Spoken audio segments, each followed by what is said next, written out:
events, the better off it is for New Zealand. We certainly don't want to see too many of them.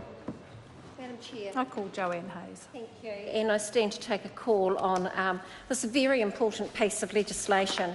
I digress just a little bit because I was quite interested to hear at a meeting that I was at on Saturday for the opening of the Anzac Fire Service that it was the Valentine's fire that caused restructure throughout how New Zealand dealt with fires, and as I stand here, it was the Christchurch earthquake that actually helped to inform this piece of legislation, followed very closely behind with the Kaikoura earthquake. And I too work in the east, along with your good self, Madam Chair, and the issues that some of the constituents there have had over some of the EQC claims. I think that what the Select Committee have done, I believe they've done a pretty good job at being able to kind of rally everything together into this bill.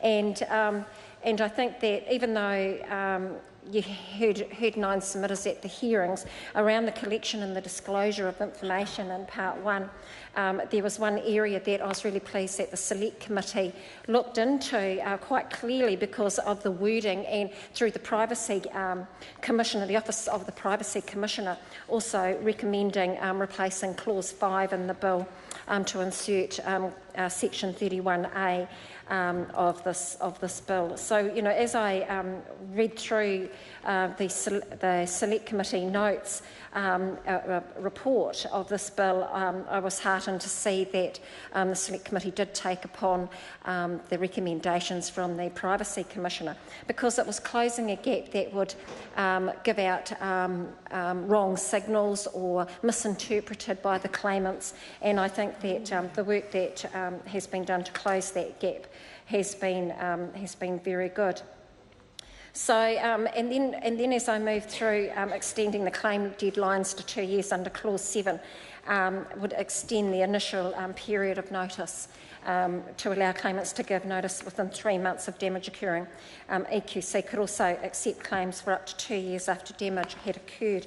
And as the Minister had said in her contribution, that some of the damage from the earthquakes and the aftershocks, people didn't know until either they went to do their house up, to put it up for sale. You don't know these things. And even where I stay in Burwood, there's always these little things that have shown up where I stay in with Diane, and she has said to me, as each earthquake and aftershock happened in 2011, she said there was a lot more damage underneath the surface of her house that she had no idea that it happened. I also had visited a number of constituents where, whilst on top the window was a bit skew with, underneath, the whole base of the house was virtually off its piles, and so they felt that they were outside at the time,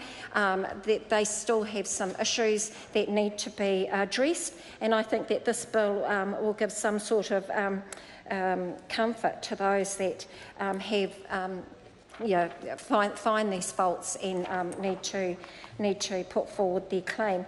I think EQC, considering the issue that they faced in the 2011 earthquakes and then the Kaikoura earthquakes, did an amazing job. I think that when you have these disasters and the government agencies are then put to the test.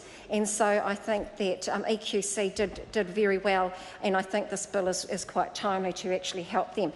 It's not just, and it wasn't just about Christchurch, just for the future of the whole of New Zealand.